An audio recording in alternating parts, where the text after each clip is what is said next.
Bienvenidos y bienvenidas al magazine de Biosfera Televisión. Como están viendo, estamos apreciando la bandera arcoíris y el Día Internacional del Orgullo LGTBI. Y de eso vamos a hablar también, pero vamos a empezar hablando de, de ecología, de literatura, de unos actos que organizó la Reserva de la Biosfera y la UNED, y sobre uno, había que leer libros, los tenemos invitados algunos de ellos, y se reflexionaba sobre ellos. Así que, sin empezar, Yaisa Domínguez y Domingo de Guzmán Pérez, usted lo conocemos mejor, el ex director del Hospital Insular. Yaisa, a ti menos, eres graduada en Ciencias Ambientales.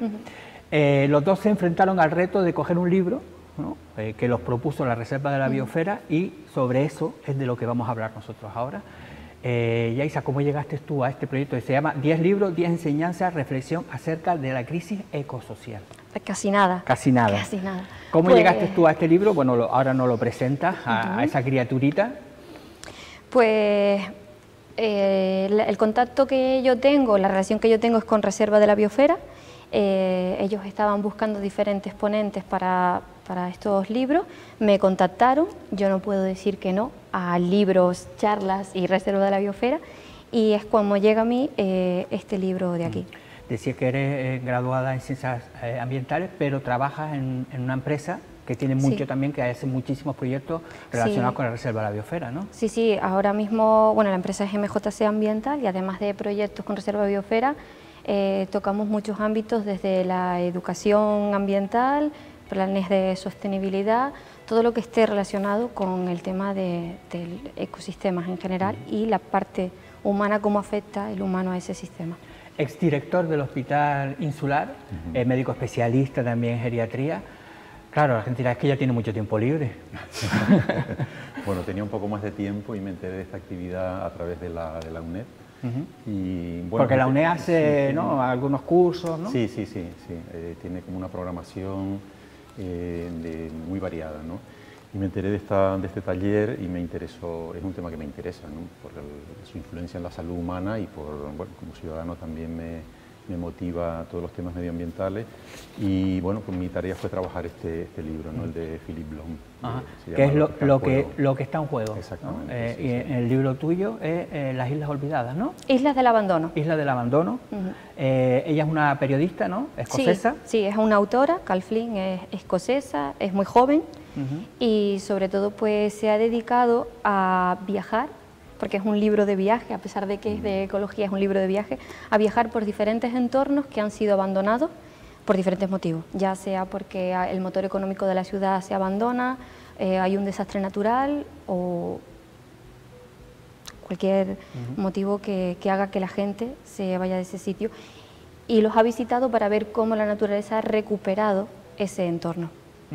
El caso del libro, lo que está en juego, cuentan un poco Philip Bloom. Sí, Philip Bloom es un historiador, es alemán, de origen alemán, y trabaja en Austria y en Oxford, en Viena y en Oxford, y es un hombre que se ha dedicado a escribir muchos ensayos, sobre todo sobre los orígenes del mundo moderno y sobre la crisis ambiental.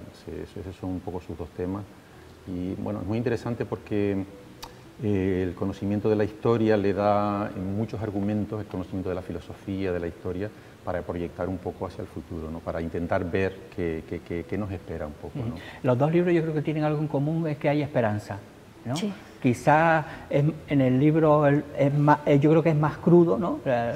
Cómo lo describe. Sí. En el lado es un poco como la naturaleza ha recuperado esos sitios degradados, contaminados, ¿no? Es decir, hay esperanza, pero a lo mejor vista desde otros dos puntos de vista, ¿no? Sí.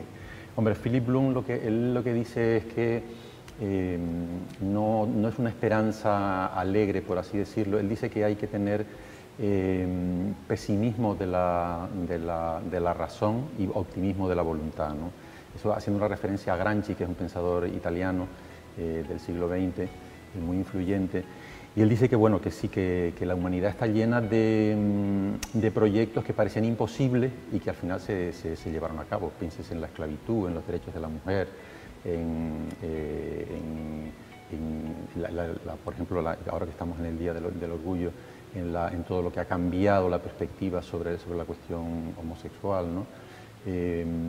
Y solo hace falta que haya como una especie de clic en la historia para que la gente de repente se dé cuenta y las cosas cambien, ¿no?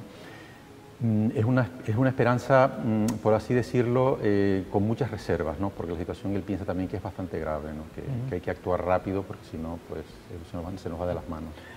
Tú hablabas en la esperanza de que, bueno, pues hay varios ejemplos. Cuéntanos algunos de esos ejemplos, de esos sitios que siempre ha sido la mano del hombre la que lo ha jodido, por decirlo de alguna forma, y la naturaleza ha dicho voy a intentar recuperar y...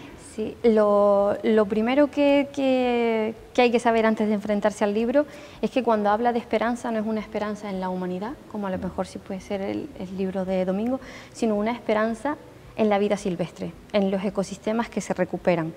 Ella pone el primer sitio que visita, no se va muy lejos tampoco de su casa, es en Escocia, son 5 montañas que se han formado de las escorias y los restos de minerales de una extracción petrolífera en una zona de Escocia. Entonces, ahí no crecía nada, era un territorio totalmente inerte, que con el tiempo sí que fue empezando a resurgir los ecosistemas, porque ella menciona que la vida siempre está ahí, siempre está esperando en el agua, en el aire, pero tenemos que darle los tiempos y las oportunidades necesarias para que resurja. Este ejemplo es muy claro porque pasa de ser un ecosistema totalmente degradado, jodido por el ser humano, donde las administraciones no sabían qué hacer y decidieron no hacer nada. Y al final, a día de hoy, esas montañas tienen un nombre, las 5 hermanas, y son un sitio de referente paisajístico para toda Escocia. Y eso ha sido sin ninguna intervención del ser humano y dejando simplemente que la naturaleza recupere su sitio. Por otro lado, podría parecer que no hace falta que hagamos nada, que da igual todo lo que fastidiemos porque la naturaleza lo recupera, pero hay que ser responsable. O sea, puede haber una oportunidad para el planeta, pero intentemos no fastidiarlo más de lo que ya está. El autor de tu libro decía que no hay plan B, ¿no? Es decir, o vamos por este camino, o por mucho que seamos como la avestruz que escondamos la cabeza, nos vamos hacia el caos. Sí. Espera, pero tú decías que hay plan B, pero el plan B es sin que esté el ser humano. Es decir, la Tierra va a quedar ahí, sí, pero sin el ser humano. Claro, ¿no? pero mi conclusión era un poco esa. Sí, la cuestión es, él dice que no hay un planeta B, es decir, si el ritmo de consumo que tenemos actualmente, la economía es una economía basada en el consumo. Si seguimos destruyendo, consumiendo combustibles fósiles que son limitados, minerales que son agotables, que se agotan también, si no gestionamos bien los basureros, los enormes basureros que hay por todos lados, si todo esto seguimos en el mismo ritmo, rápidamente consumiremos. Realmente estamos en una economía que trata el planeta como si hubiera un repuesto y realmente no lo hay, ¿no?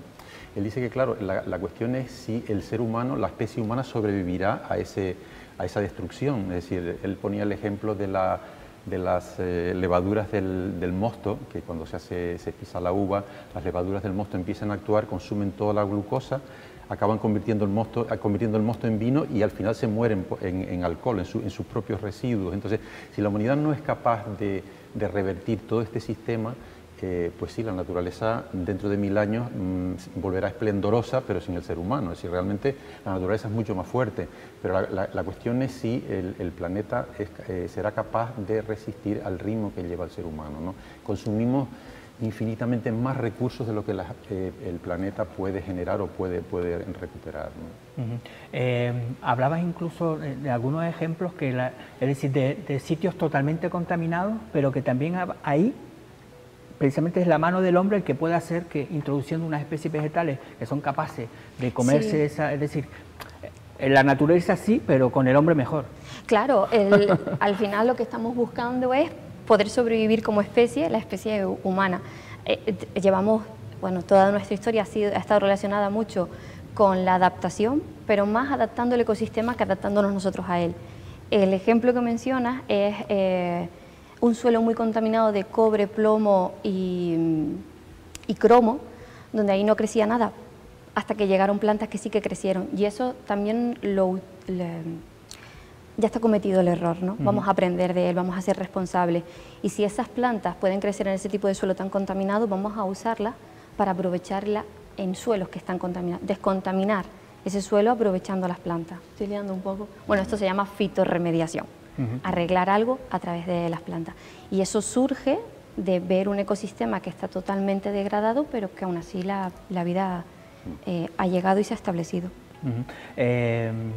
Claro, el libro, yo creo que lo que está en juego es mucho más reflexivo, es decir, lo que hablabas, no es un libro, el tuyo es un libro de viajes, podemos introducirnos, conocer, ¿no? Esos ejemplos. De hecho decías, ¿no?, que se había catalogado como uno de los mejores libros de viajes, ¿no? Esto es un viaje pero hacia la reflexión. Exactamente, ¿no? es cómo ponemos en marcha medidas para revertir la situación. Pues claro, él dice, una característica de la crisis actual es que por primera vez la humanidad es consciente de la crisis y sabe qué remedios puede poner en marcha para revertirla, ¿no? La cuestión es la siguiente, la cuestión es si somos capaces, él analiza también, hace un análisis de, por ejemplo, qué son las democracias, los regímenes a lo largo de la historia. Y dice, claro, en las democracias hace falta que suficiente gente quiera hacer las cosas para que se puedan hacer. Ningún político plantea una agenda radical que nadie le va a votar o nadie se la va a creer. Porque también dice que mucha gente prefiere mirar a otro lado, entonces prefieren pensar en la nostalgia del pasado que pensar en el futuro, es decir, plantearse y discutir cómo va a ser nuestro mundo dentro de 30 años y qué tenemos que hacer para que ese mundo sea posible y sea habitable, ¿no? Y quizás yo creo que ahora mismo, por el momento que estamos, es muy actual el libro, ¿no? Habla precisamente de lo que está sucediendo ahora, estamos viendo una sociedad que más retrógrada, yo creo. Hablaba del tema de es más fácil tener miedo, ¿no? y ser furioso contra los demás que empezar a ver precisamente las soluciones para... Sí, es curioso porque él dice que, por ejemplo, que él habla, hay un concepto muy interesante que él habla, que es el retorno de la historia. ¿Por qué dice esto? Porque en los años 90 se planteó una idea que era el fin de la historia. Bueno, no nos vamos a meter ahí, ¿no? Pero él dice que el retorno de la historia viene de la crisis de los años 2008 al 2014. Sí, la crisis bancaria, La crisis bancaria. Él dice, la gente ha visto que los bancos quebraron, muchas familias se fueron a la ruina, perdieron sus ahorros, perdieron sus casas, se arruinaron, pero ningún banquero fue a la cárcel. Entonces, ¿qué reflexión saca la gente? Pues que el contrato social que había, que era si tú te esforzabas, te podrías comprar una casita, garantizar la educación de tus hijos, esto se ha ido un poco al garete, ¿no? La gente lo que está viendo es que el sistema no trabaja para ti, trabaja para unos cuantos que acumulan y para una mayoría que pierde siempre, ¿no? Entonces esto ha cambiado la mentalidad de la gente, o sea, ya el concepto aquel de derecha, izquierda, progresista, conservador, esto ha desaparecido y entonces la gente está como dividida entre los que creen en el mercado, los que creen en el sistema y los que creen en las fortalezas, y los que no creen en el mercado y se refugian en una posición de decir, yo me refugio detrás de las murallas del castillo, que ya el dueño sabrá lo que tiene que hacer. Y esto es un poco cómo se explica el resurgir de los movimientos de autoritarios, ¿no?, de extrema derecha, los países que tienen regímenes así muy autoritarios. Y ellos dicen que es que la gente tiene miedo y ese miedo le lleva a refugiarse en alguien que le dice, o ir detrás de alguien que le da una verdad simple: el cambio climático no existe, esto es muy fácil de arreglar, y detrás de eso... Bueno, sí, de los populismos, ¿no? Exactamente, es un poco la explicación de los populismos, ¿no? Y en estos conflictos también que hay mundiales, hay zonas que se ven beneficiadas, ¿no? Sí. Hablas tú que además reserva la biosfera, que es la crisis esta que llevamos muchísimos años, además que también el tema de crisis del tema de conflicto nuclear, que es entre Corea del Norte y Corea del Sur. Sí. Pues ahí entre ellos dos hay una franja de unos cuantos kilómetros, que aquello es ahora mismo una reserva de la biosfera. Es una reserva de la ¿no? biosfera. Sí, Carl Flynn, la autora, es muy valiente. Se mete en territorios en conflicto. El de Corea del Norte y Corea del Sur sí que es verdad que ese no lo visita, pero sí que lo menciona, porque cuando hay dos zonas que están en guerra se genera en medio una línea verde o una zona colchón, que es donde nadie entra, ni unos ni otros. Y ahí también es otra zona donde resurge la naturaleza.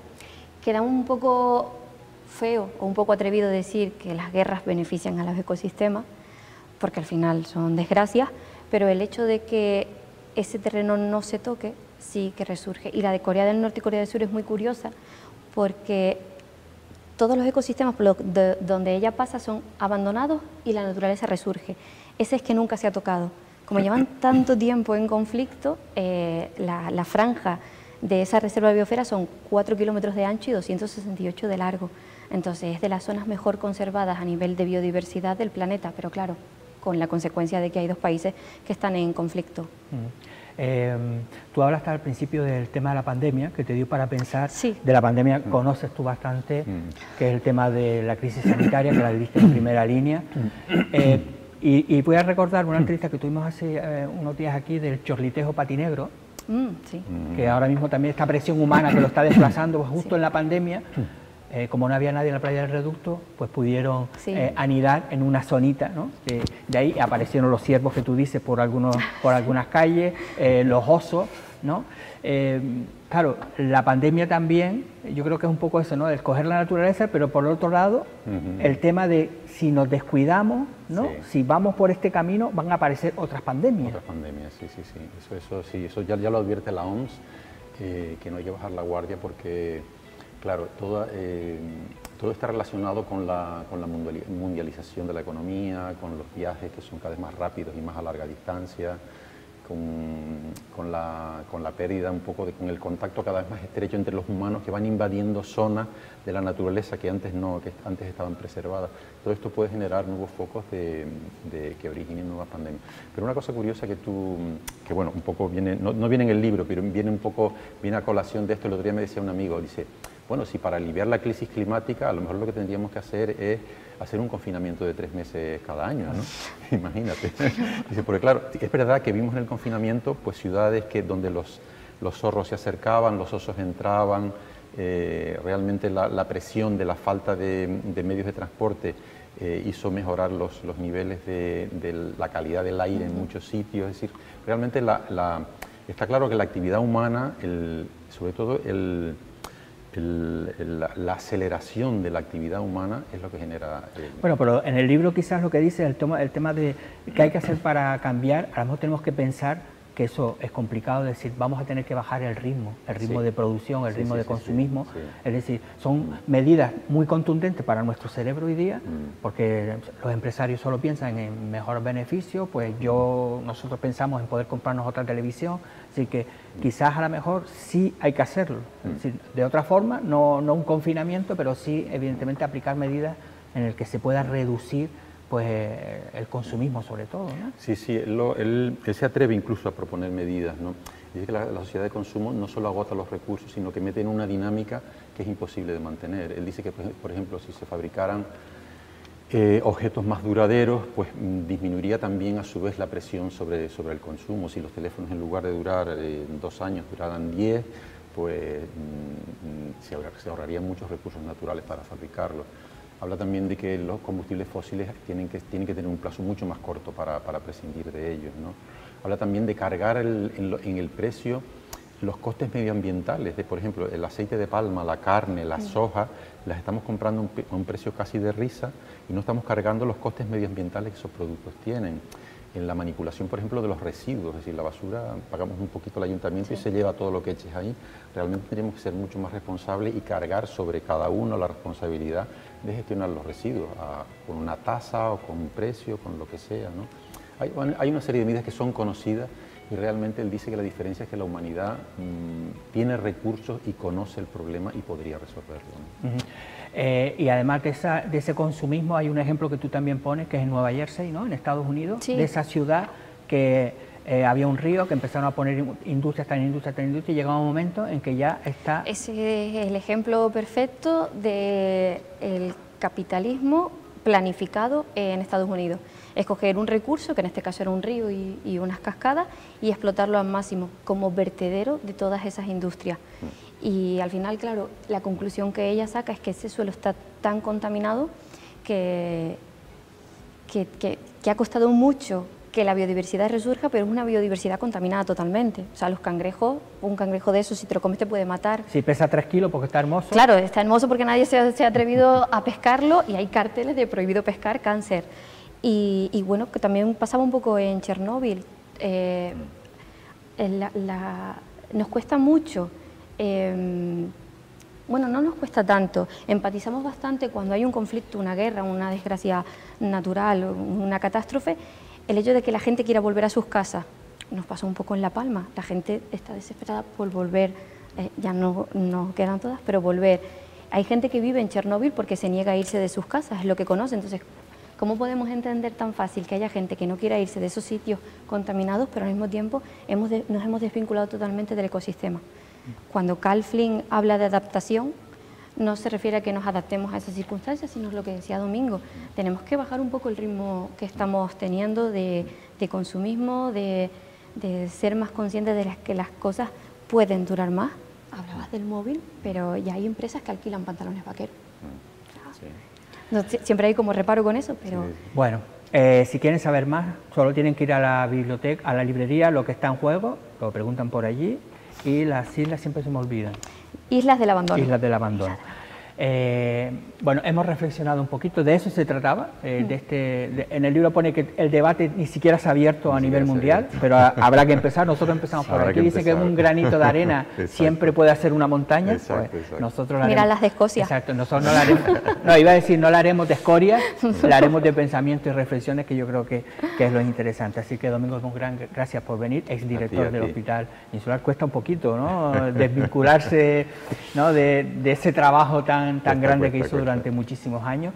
Y Yaisa, pues nada, ya te veré en esas iba a decir actividades, sí, actividades medioambientales. Que algún reportaje haremos, así que tú ya tienes mi teléfono, me llamas y dirás, oye, vamos a hacer una cosita, vale. Que yo creo. Bueno, como les decía, hoy celebramos el Día Internacional del Orgullo LGTBI, aquí hemos tenido la bandera y ahora vamos a hablar pues con el presidente de la asociación Lanza Entiende y con el colectivo, lo tengo por aquí antes que se me olvide, Crisalis. Así que el tiempo y después continuamos.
Bueno, continuamos y como decíamos al principio, hoy celebramos el Día Internacional del Orgullo LGTBI. Para eso tenemos con nosotros al presidente del Lanza Entiende, José Duarte, bienvenido, y a Rocío Valero del colectivo Crisalis Canarias. Bueno, Josué, cuéntanos, el Día del Orgullo, ¿de qué hablamos cuando hablamos de esta fecha determinada? Cada 28 de junio conmemoramos los acontecimientos ocurridos en Stonewall hace una época, hace ya un tiempo en Estados Unidos, ¿no? En Estados Unidos, sí. En el que lamentablemente, justamente en Stonewall Inn, que es un pub neoyorquino de aquel entonces, se producían redadas policiales de manera continuada en la que se obligaba al cumplimiento de una serie de leyes absolutamente LGTBI-fóbicas en aquel entonces. Bueno, habían leyes incluso de qué número de prendas llevabas correspondientes al género, al otro género, y en base a eso te detenían. Sí, sí. O sea, una locura absoluta. Bueno, en España era la ley de vagos y maleantes. Pues algo parecido, pero peor todavía. Y en aquel entonces algo que era bastante común, que eran redadas policiales continuadas. El 28 de junio se produjo un punto de inflexión en el que el colectivo dijo hasta aquí hemos llegado, y esa reivindicación de los derechos fundamentales y ese golpe sobre la mesa y decir hasta aquí hemos llegado es lo que se conmemora cada 28 de junio a nivel internacional. Es una celebración moderna, hay que decir que pues, anterior al 28 de junio ya habían ciertos movimientos en favor de los derechos LGTBI, pero digamos que ese momento es el que conmemoramos en la actualidad. Rocío, Crisalis, que es la Asociación de Familias con Menores Trans, ¿no? Sí. Cuéntanos un poco cuáles son los objetivos de esa asociación y cómo nació. A ver, la asociación nació porque hubo familias hace 16 años que se dieron cuenta de que sus hijos no tenían hijos con menores trans, familias con menores trans, que no tenían ningún derecho ni legal, ni médico, ni de ningún tipo. Entonces hubo varias familias que se juntaron y decidieron formar la asociación. La asociación es sin ánimo de lucro y simplemente lo que hacemos es acompañar y asesorar a familias nuevas. Yo tuve la gran suerte de conocer a Lucía Reyes y a la antigua presidenta de la asociación, Eva Pascual, la presidenta de Canarias, Eva Pascual, fueron mi tabla de salvación, porque yo en estos temas estaba pez total, y eso, te aconsejan, te asesoran, son tus paños de lágrimas al principio, porque te sientes la peor madre del mundo en muchos momentos. Y ahora quería darle la bienvenida a nuestra nueva presidenta, Nurey Blanco, que es la nueva presidenta de Canarias. Eva ha dado un paso para atrás y ha dejado que Nuri entre, y es lo que nos dedicamos a... Porque claro, cuando hablamos de menores, mucha gente dice, no, pero es que eso al final es mejor que sean mayor de edad, que ya decidas si tú quieres cambiar, si no quieres cambiar, porque un niño no sabe lo que es. Vamos a ver, todos sabemos lo que somos desde que empezamos a verbalizar. Es decir, un niño con 3 años te sabe explicar perfectamente si se siente niño o se siente niña. Que tú le hayas identificado con un género por el sexo de nacimiento no quiere decir que el niño se identifique con ese género, ¿vale?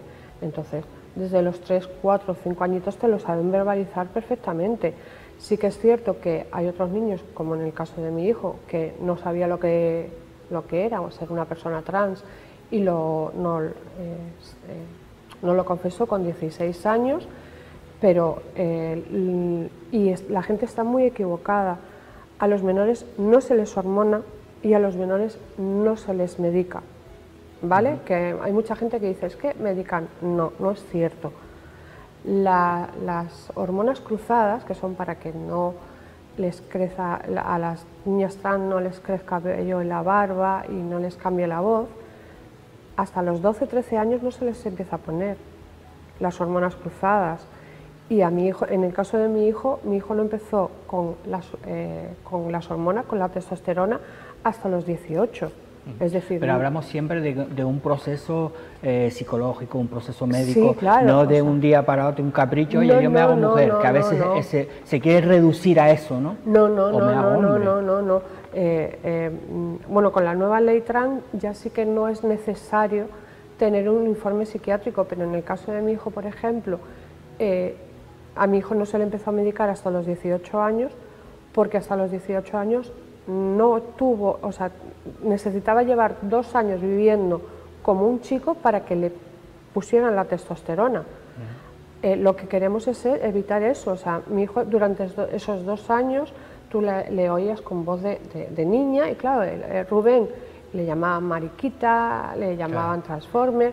Lo que queremos evitar precisamente es eso, el que en el momento que el niño hace el tránsito, el niño, el adolescente hace el tránsito, su cuerpo se ajuste con la identidad de género que él quiere. Josué, estaba hablando ahora eso de los insultos. Vivimos en una época en la que, aunque en Estados Unidos se creó esta fecha, parece como que está más vigente que nunca, por desgracia. Fíjate que estamos hablando, cuando yo hablo de Stonewall, ¿no?, que siempre hablo como si todo el mundo supiese de lo que hablo, hablamos de los años 60. O sea, hace nada. Del pasado siglo. Hace nada. Sí, sí. O sea, hace realmente nada. O sea, ha pasado muy poco tiempo. Y quedan muchas cosas por conseguir. Cada orientación, cada identidad tiene sus reivindicaciones, por eso hay tantos colores en la bandera.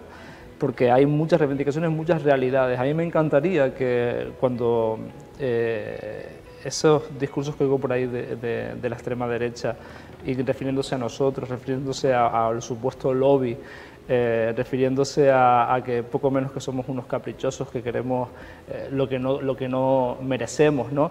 Nos encantaría que se sentaran primero con nosotros y nos escucharan la realidad de personas absolutamente normales, como puede ser el caso de Rocío con su hijo, y que entiendan por lo que pasan, que entiendan las realidades que viven, porque es así como nos van a entender a nosotros. Nosotros no hacemos otra cosa que reivindicar unos derechos de personas que en su día a día necesitan una serie de derechos y que son muy difíciles de conseguir. Gracias a diferentes leyes que por suerte se han conseguido, la vida de muchas personas LGTBI es cada día mejor, ¿no? Y eso es muy importante que se entienda. A mí se me parte el alma cada vez que escucho un discurso de la extrema derecha y se ríen de la bandera, la tiran a la papelera, la queman y la tratan como si fuera una marca, como si fuera una ideología o un pensamiento,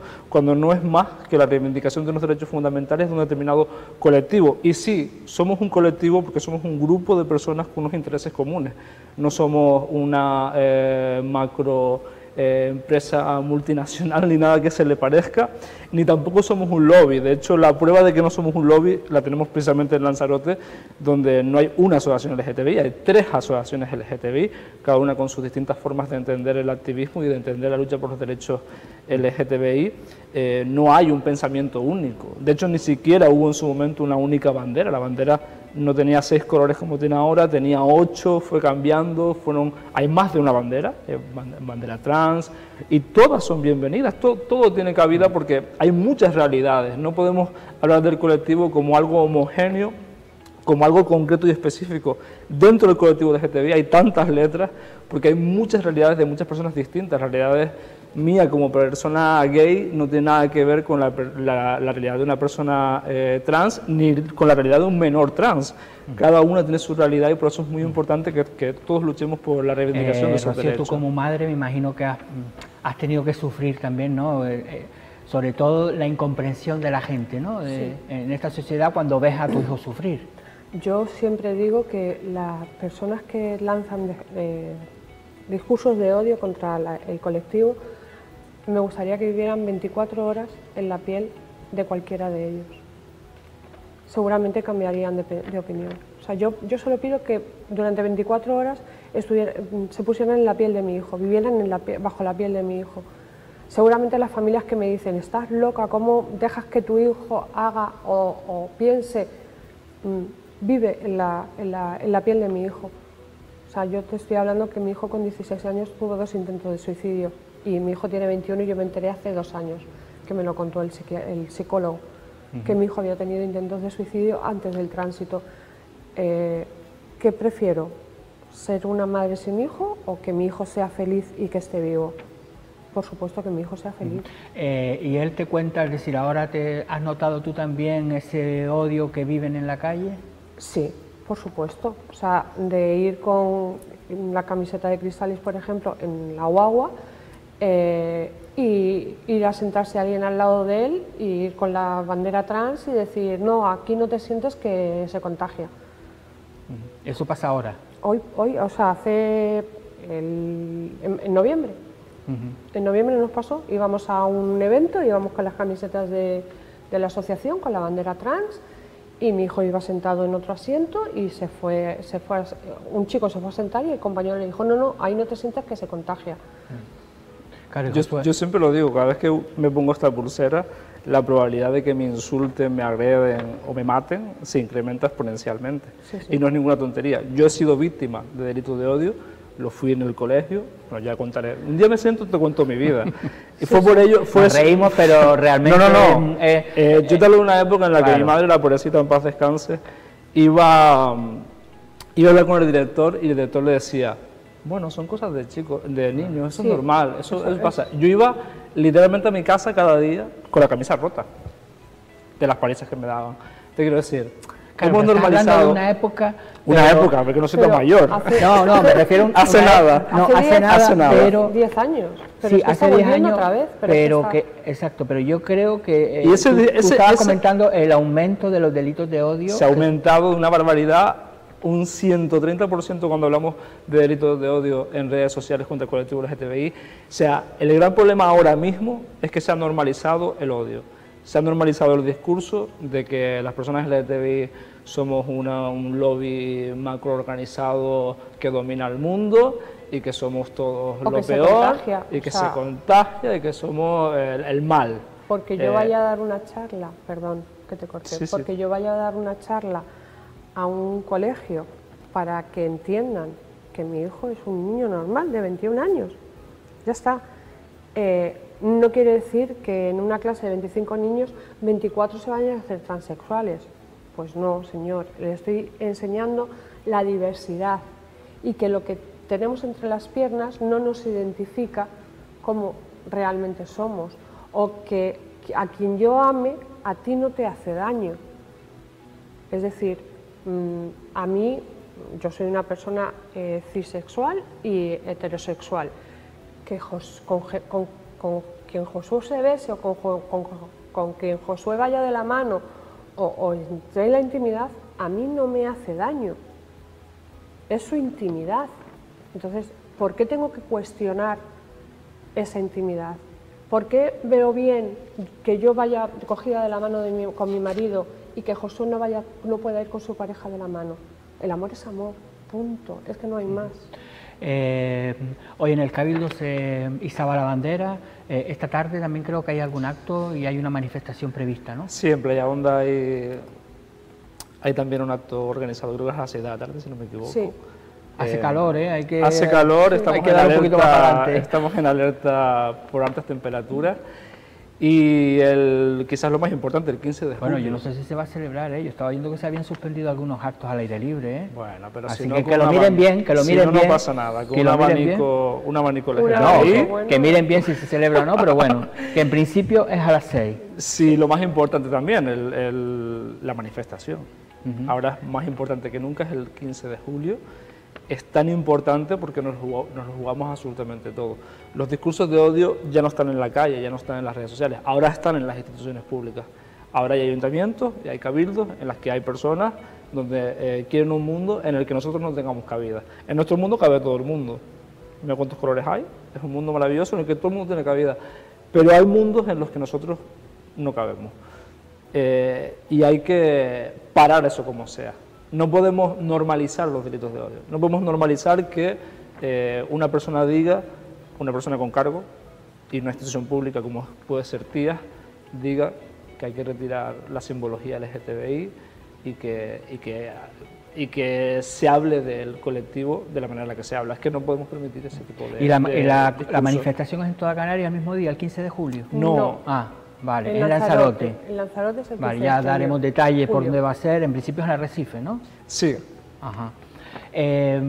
Claro, es que volvemos al tema de las ideologías, ¿no? Una cosa, sobre todo, tú puedes pensar diferente, pero no quitar derechos a los demás, ¿no? Que ahí hablamos, ¿no? Evidentemente, si tú piensas de esa forma, pues oye, no, vas a pensar así toda la vida, pero el derecho fundamental está por encima de ese pensamiento, ¿no? Es que tú puedes discutir muchas cosas, pero los derechos humanos son indiscutibles.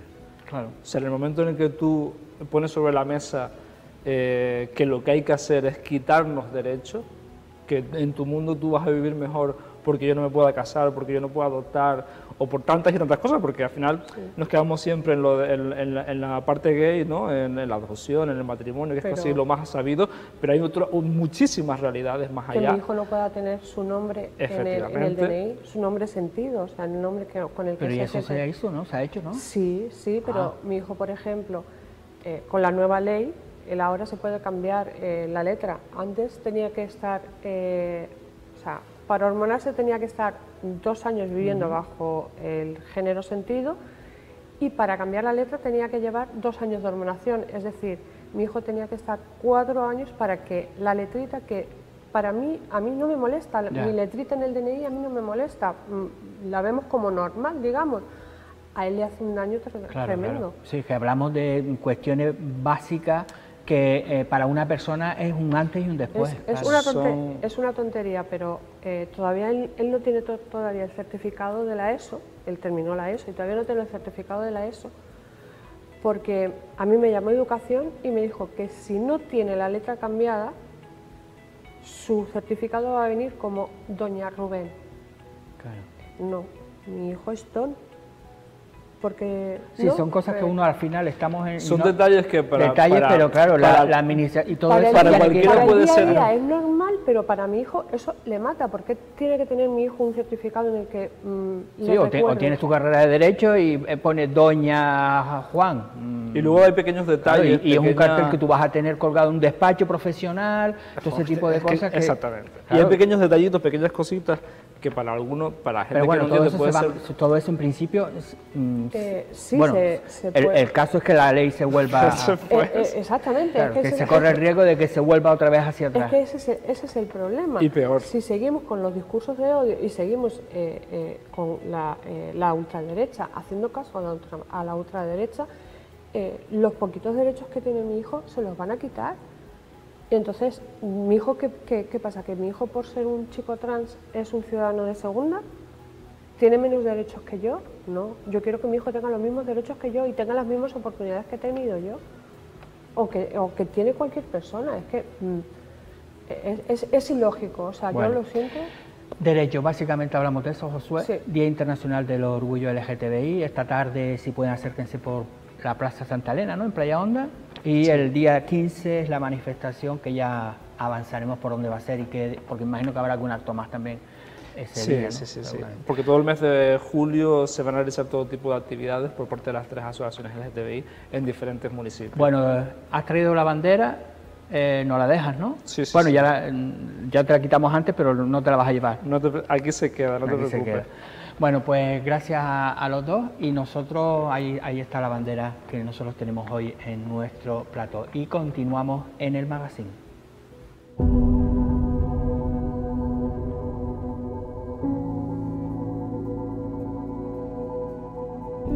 El gofio es el alimento identitario, es el vínculo con el pasado. Muchos lo vemos como el vínculo con nuestro origen.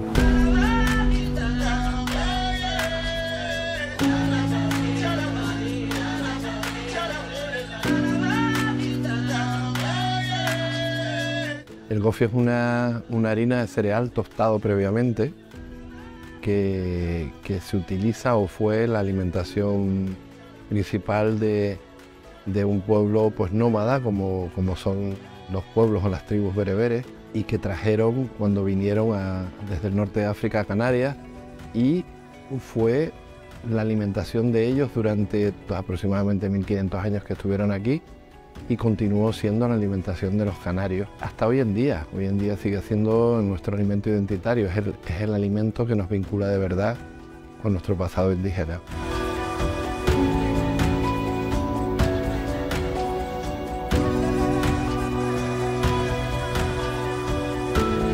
Tipos de gofio hay un montón.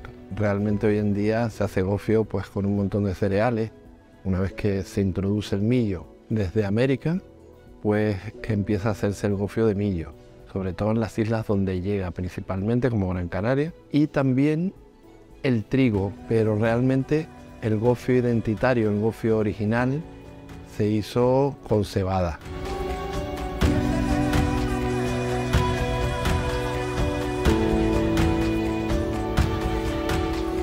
El gofio se prepara de muchas formas. El gofio es el pan de otras sociedades.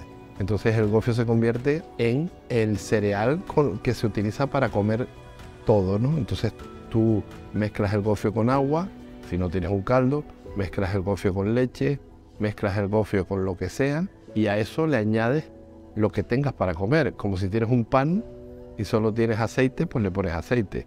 Tienes mantequilla, le pones mantequilla.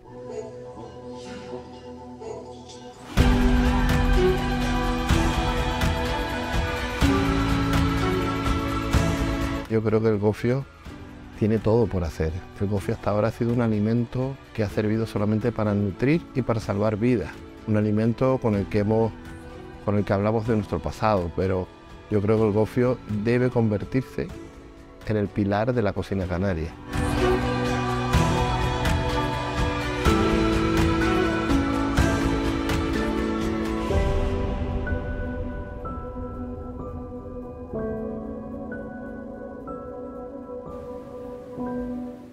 Bueno, evidentemente para hacer el gofio hacen falta los molinos y las molinas. En Lanzarote hemos tenido pues muchísimos y por desgracia muchos de ellos han caído en el abandono, otros han sido pues evidentemente caídos en ruina. Pero el Cabildo desde el área de patrimonio y también empresas privadas en los últimos años ha iniciado esos proyectos para recuperar esos molinos y esas molinas de Lanzarote. Hay un reportaje, lo pusimos la semana pasada, sobre la recuperación de los molinos, las molinas de la isla. Hablábamos del molino de Don Pedro en Tiagua y en esta ocasión nos vamos hasta San Bartolomé, el molino José María Gil.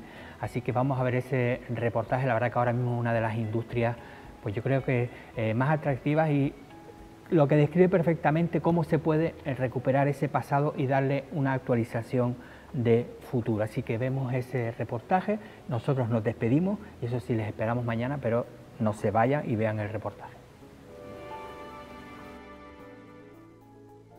Un buen ejemplo del cuidado de las cosas es la restauración en 2018 de la molina de José María Gil. En su origen fue un molino, construido en 1870 por don Baltasar Martín Rodríguez, secretario del ayuntamiento. El edificio constaba de una planta circular a la que se le adosó, a principios del siglo XX, una fábrica de molienda movida por un motor de gasoil. Posteriormente fue comprado por el médico don Fermín Rodríguez y en 1919 lo adquirió don José María Gil Santana, pasando luego a sus herederos. Esta molina fue la última de la industria molinera activa hasta 2016, año en que se vio obligada a cerrar. 2 años más tarde, sus nuevas propietarias contaron con una subvención del Cabildo para, con gran mimo y respeto, restaurar y poner en marcha este molino. Para los griegos uva y nueces, arroz para los japoneses y gofio para los canarios.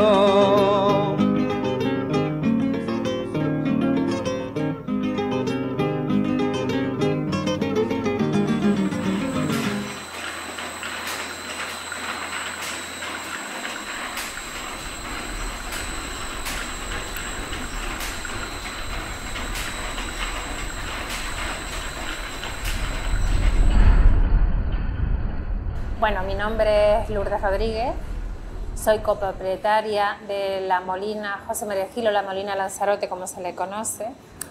Es un espacio que está ubicado en San Bartolomé. Me tengo que ir para atrás, hace como unos 5 años yo descubrí esta molina, nunca había estado aquí.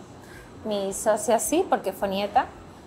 Y cuando la descubro era una edificación, bueno, totalmente, los techos estaban apuntalados, destrozados.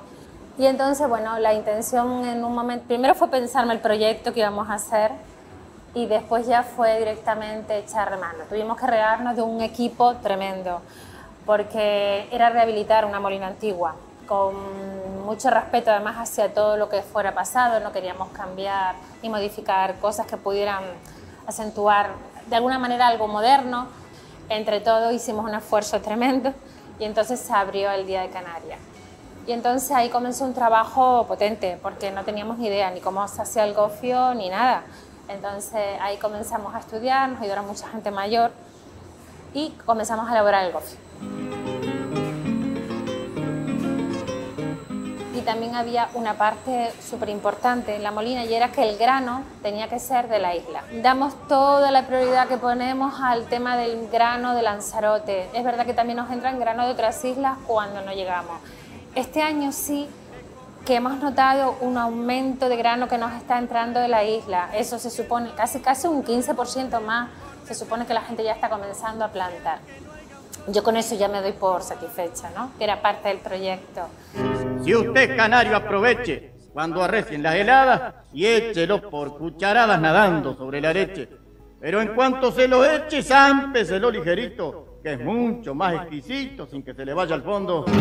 Y un buen canario. Tenemos una sala polivalente y ahí, bueno, hemos hecho presentaciones de libros de historia, hacemos talleres de cocina donde lo que intentamos de alguna manera es que sean conscientes de los alimentos que están tomando para un poco volver a generar aquel amor por la salud, no por la comida rápida, que sea, incluso si es kilómetro cero nuestra, pues mucho mejor, ¿no? Que sea más natural.